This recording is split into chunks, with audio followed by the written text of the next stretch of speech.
Hello!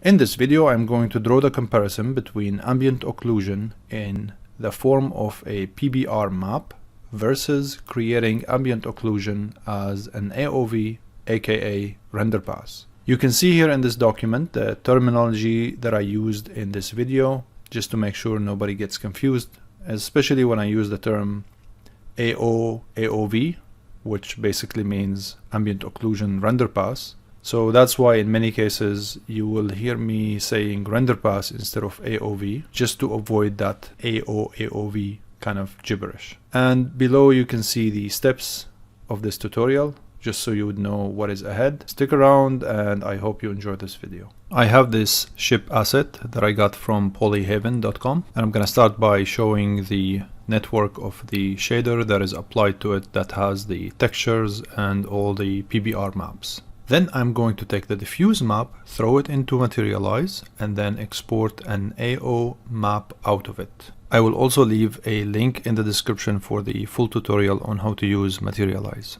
And then I'm gonna go into the diffuse map. That's going to be this one. Hit select.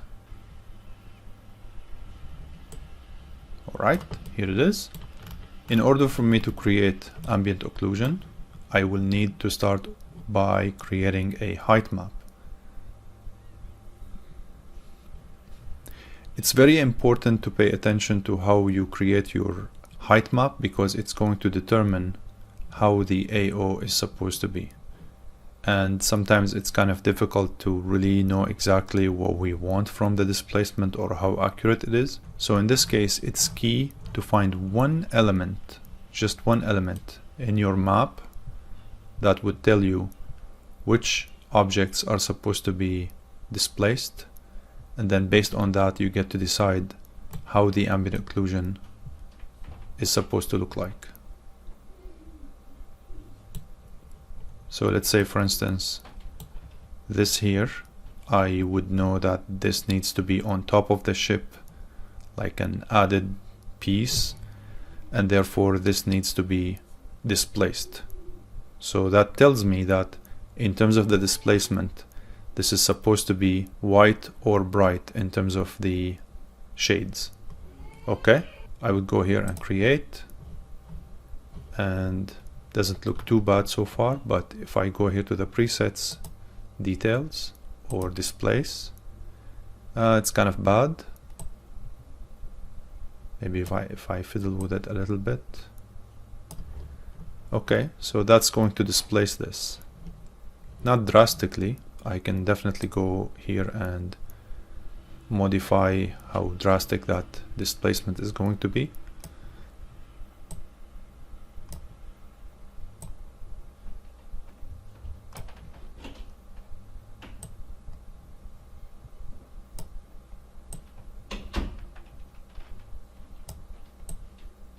So as you can see, it's really helpful to have at least one object as a reference. So let's say this would be a good displacement. You can always sort of slide through.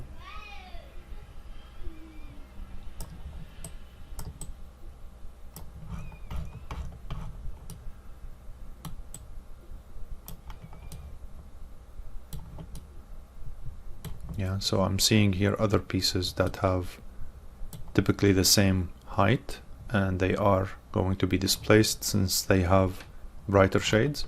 So in that case, I am going to go and set as height map. Now that it's set as height map, I can go here to ambient occlusion and hit create. Okay, so now you can see here that the ambient occlusion is actually going to create some occlusion here, which means that this object is going to look like it's on top of this object in terms of the occlusion that's going to happen. And in terms of ambient occlusion, anything that is bright, it's not going to have any shading effect. The darker the pixels,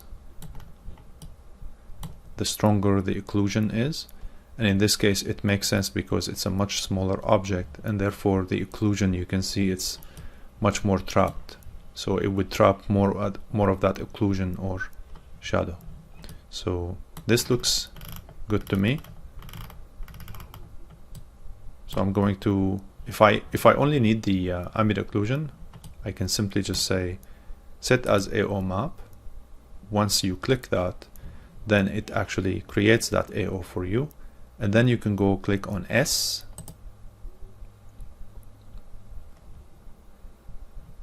and I'm going to select the same map that I had, which is this one, and just double click here on diffuse and name it AO, and then select. So that should save it for me. Of course, you can save it as different formats. So just to be safe, I'm gonna go with JPEG, do the same process. So save.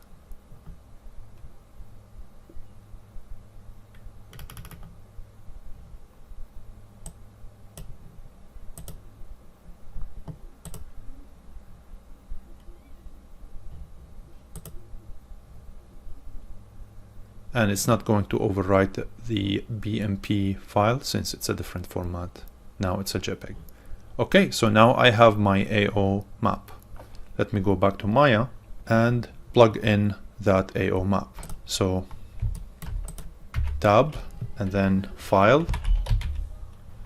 You go down to texture. Then you go here, click.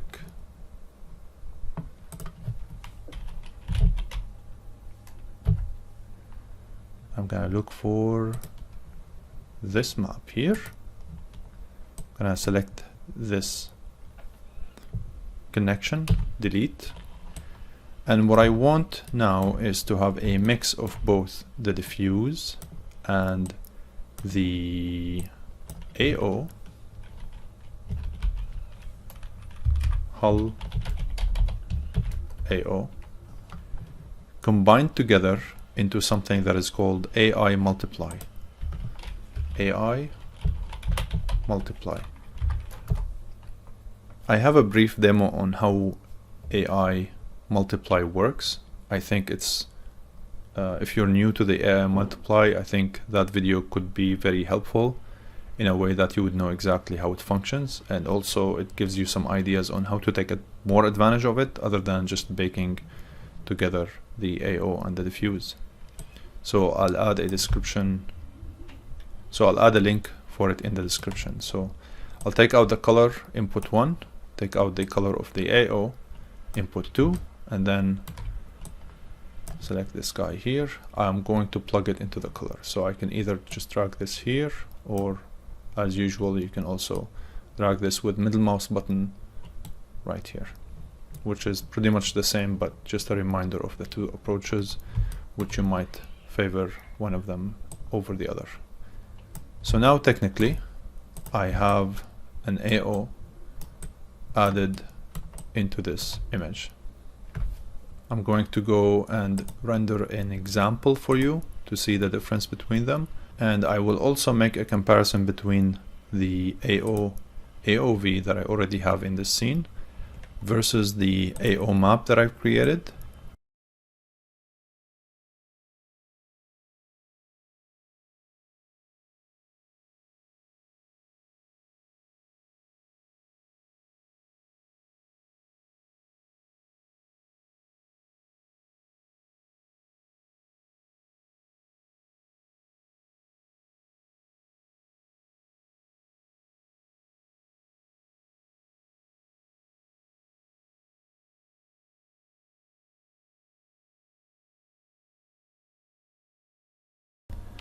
Alright, so here I have the final results. This is the image with the AO map, and this is without the AO map, and here is the AO render pass or AOV. So I'm gonna go here and hit multiply. So with that blending mode, now technically my image has AO AOV versus AO map.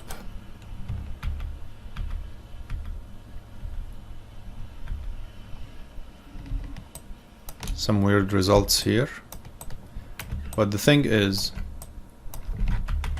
With the AO as a map, it gives me a really nice result, as you can see. And it tends to be more efficient. Nowadays with rendering AOVs, sometimes rendering an AOV, ambient occlusion in AOV, it's not really as time consuming, but still consuming. So it's really important to consider that an AO applied as a PBR map is definitely the most efficient way. However, when you go to the ambient occlusion AOV, even though you apply it as a multiply, and it tends to be kind of like possibly more render intensive, I suppose, to just having one result ready to use. You still have more room to play around with the AOV here and make it maybe brighter or darker. You could also have some kind of post-production artistic liberty, meaning that you can just go and duplicate that ambient occlusion, Control-C, Control-V. Let me say, for instance, go ahead and merge these two layers. So technically I have this result now. I can duplicate the effect of the ambient occlusion, just as an example of something you can use, for instance. Or you could invert the effect of ambient occlusion, or you could, instead of multiply, you can go with, for instance, overlay and get some interesting result. So of course it heavily depends on what kind of project you're working on, right? But the thing is, the AOV to be available for you as a different render pass or different image that you can utilize, it could always open more doors for you. So it's really, you cannot necessarily just say ambient occlusion as a map is better than AOV. Instead, you could say, okay, it's more efficient, it's easier to utilize in post-production maybe, but having more options such as the ambient occlusion as a render pass AOV definitely has its features. Another example, right now this is a predictable result. Okay, it looks good, but when you go here with the result where the ambient occlusion is available as a separate layer, other than the overlay, you can also try other things. I think, for instance, vivid light.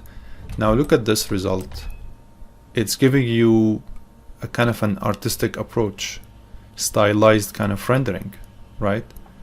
So again, it really depends on how you're planning on using the final result, and maybe you are seeking different options. So for me, since I'm not aiming for something realistic in this rendering, I want to do something kind of interesting. What I'm going to end up with is, you see this image that I basically baked the AO on top of the beauty render, and this is the ambient occlusion that I applied with vivid light. Here's something where, like, the rinse and repeat kind of approach, but while making some deviation. So I'll take also that same image that I had originally, copy, Control-C, select on this layer, Control-V. So now I have it on top, and gonna go also the same approach, but you can see here I have a mix of both that vivid color blending mode that I had before, along with the difference, on top of the original render. And hopefully this would give you some sort of further introduction into how blending modes can be used. Alright, so with that, I hope you enjoyed this video.